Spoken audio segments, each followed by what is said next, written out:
Give it back, Diane. My husband, Ethan, pushed his chair away from the patio table, but his mother didn't move. She stood beside the fire pit with my dark blue passport pinched between two fingers. You have one last chance, Nadia, she said. Either you pay for the family trip like we discussed, or you don't get to ruin this for everyone. We never discussed me paying $18,000, I said. You decided that without me. Diane glanced around at the family as if I were the unreasonable one. You earn more than anyone here. We're asking you to do one nice thing for your family. 6 adults can pay for their own vacation. Her face hardened. Then she held my passport over the flames. Melissa shot to her feet. Mom, where did you even get that? From Nadia's bag. Ethan stepped toward her. You went through her purse. Diane ignored him.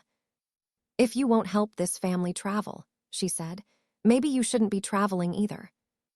And before Ethan could reach her, she dropped my passport into the fire. For 1 second, nobody moved. The booklet landed between 2 burning logs. Its cover curled almost immediately as orange flames climbed around the edges. Diane looked straight at me, waiting. I think she expected screaming, maybe tears. Maybe she expected me to suddenly agree to pay for the flights and villa just to stop her. Instead, I laughed. Not because losing a passport was funny. Because Diane had just made a very big mistake. Her satisfied expression disappeared. What exactly is funny? She demanded. I looked at the passport burning between the logs. Then I looked back at her. Diane, I said quietly, are you absolutely sure that was my current passport? The patio went silent. Ethan looked from me to the fire. What does that mean? I didn't answer him. Not yet. Because this hadn't started tonight. For weeks, Diane had been planning a luxury Caribbean vacation for herself, her husband, Ethan, Melissa, Melissa's boyfriend, and me. The villa, flights, and other major expenses came to roughly $18,000. There was only one problem. I had never agreed to pay for it. Diane had apparently decided that my recent promotion made my bank account available to everyone. She invited people, discussed dates, chose accommodations, and behaved as though my money had already been committed. Tonight was supposed to be the moment I finally surrendered. Instead, she had stolen something from my bag and burned it in front of witnesses. Melissa stared at her mother. You actually took Nadia's passport without asking. I was making a point. No, Ethan said sharply. You stole her property. Diane turned toward him. Don't start defending this selfish behavior. Your wife can afford the trip. That doesn't mean she owes us a vacation, he replied. That was when Diane looked genuinely surprised. She was used to controlling the conversation by making disagreement sound like betrayal. But now Ethan wasn't backing her. And neither was I. I stepped closer to the fire, watching the old passport disappear into the flames. Diane folded her arms. So what did you mean, she asked, about it not being current? I smiled. There was a reason I had left that particular passport somewhere Diane could find it. And to understand why, you'd have to know what I discovered several weeks before she ever touched my bag. 3 weeks earlier, Ethan and I were cleaning up after dinner when he said something that made me stop with a plate still in my hand. Mom says she found the perfect villa. I turned toward him. What villa? He hesitated. The Caribbean trip. I set the plate down. We had talked about taking a family vacation someday. That was it. No destination had been confirmed.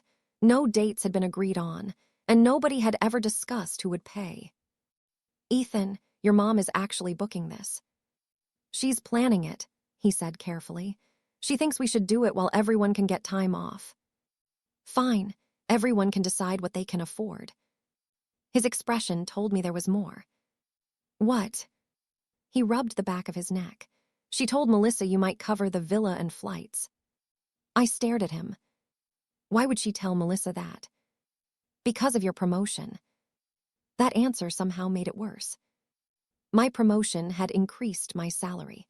It had not transformed me into the Carter family travel fund. My phone rang before I could say anything else. "Diane." I answered.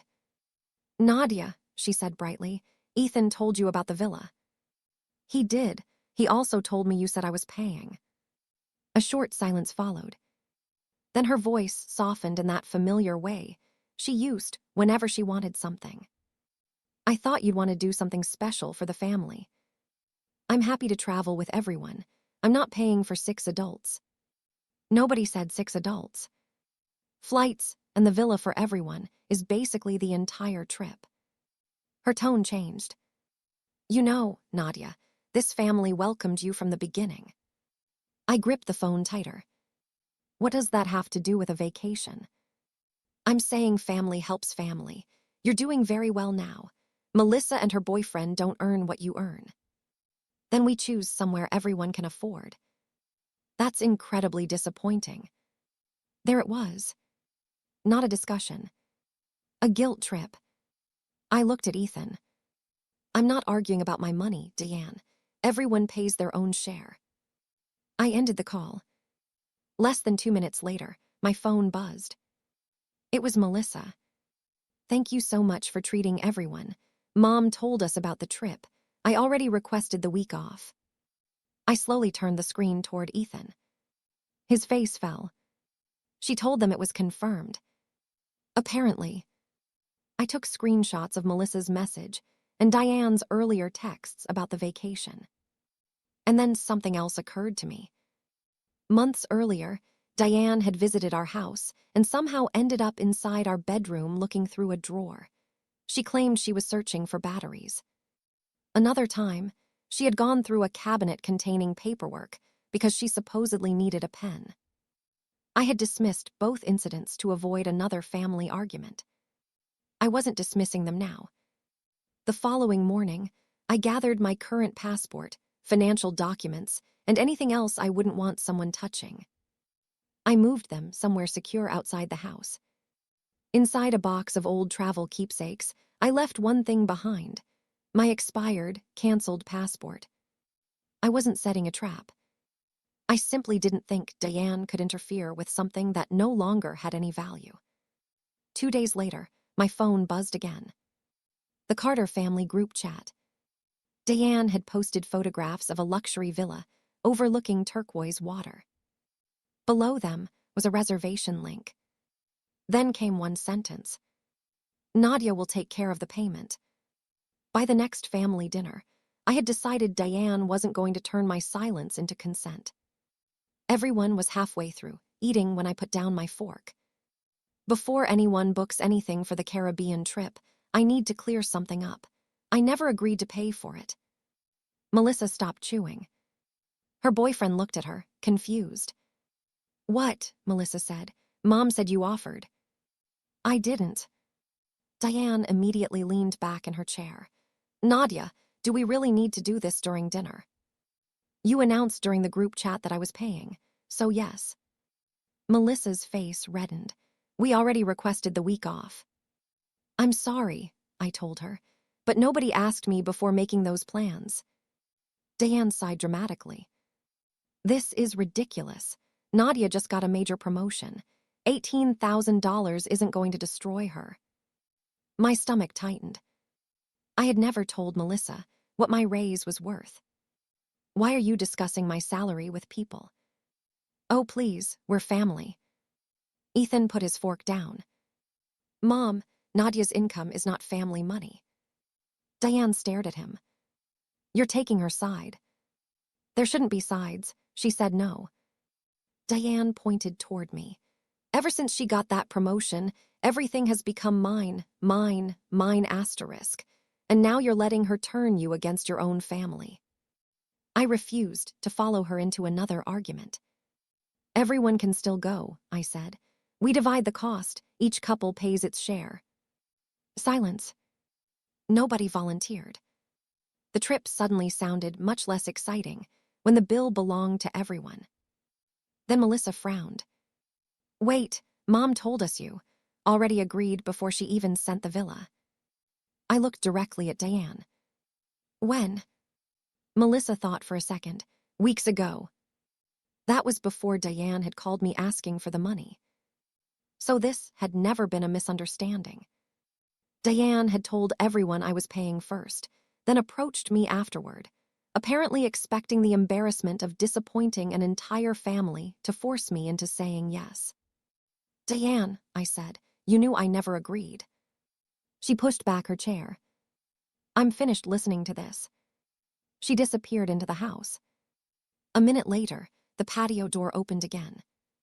Diane walked outside, holding something dark blue. My passport. Ethan stood immediately. Mom, where did you get that? Diane looked at me, then held it up where everyone could see. If you won't pay for this family to travel, she said, maybe you shouldn't be traveling either.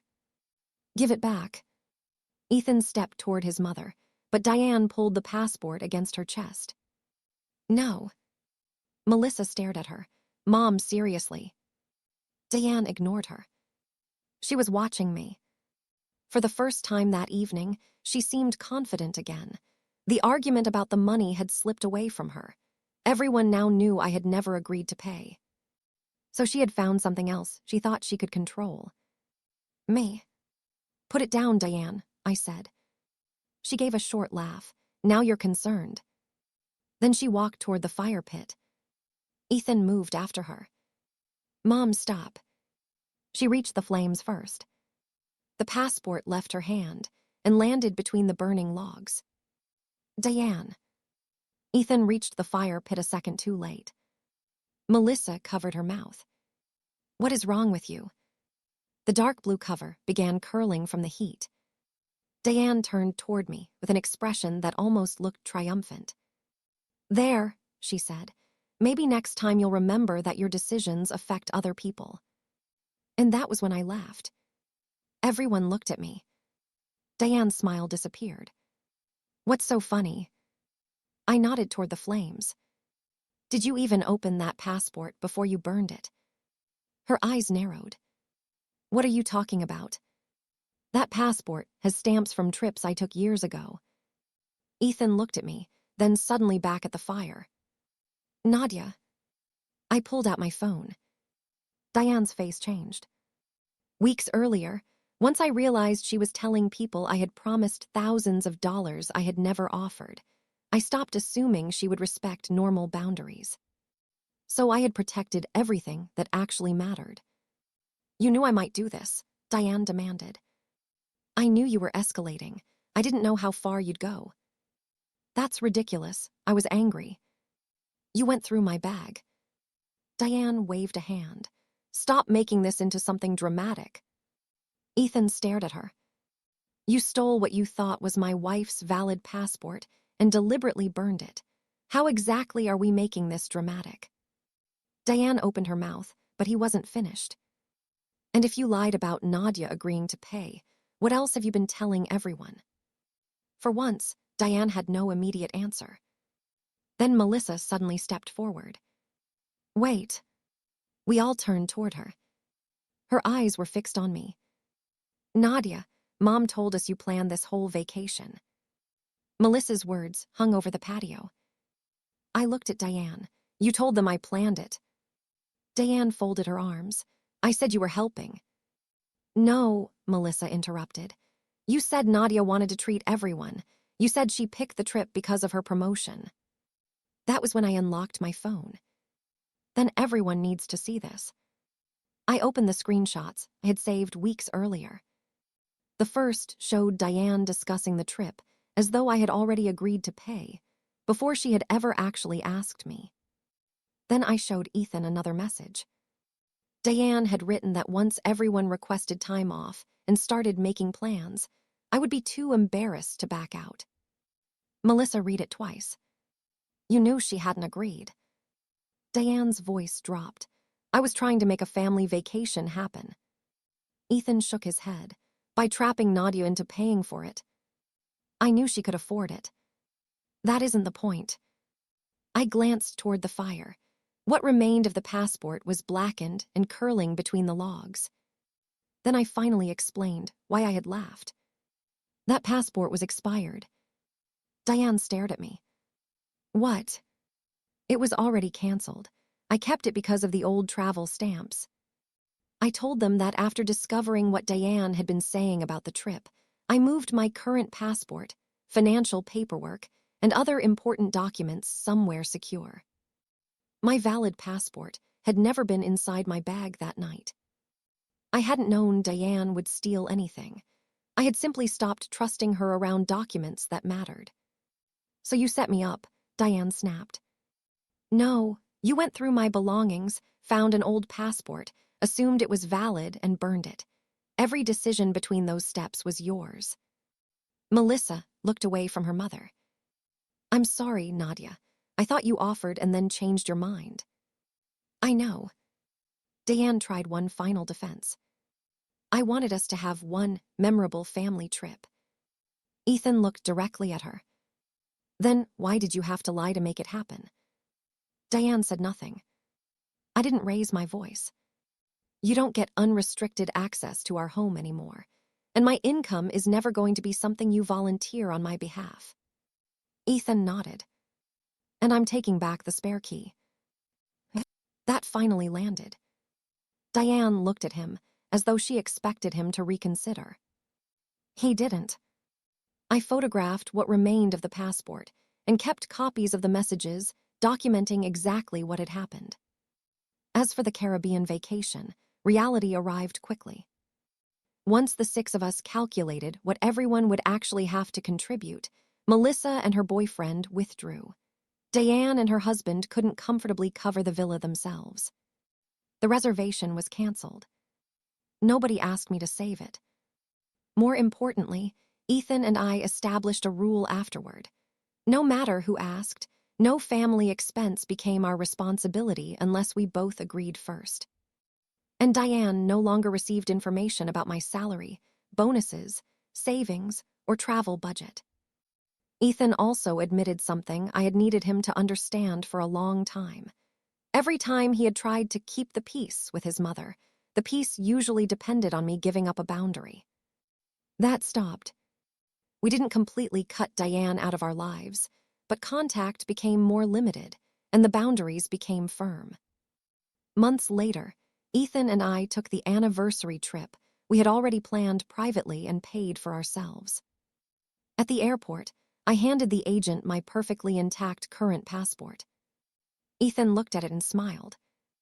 I still can't believe she burned the other one. I slipped it back into my bag. I can. Because Diane had been so certain that controlling something important to me would force me to give her what she wanted.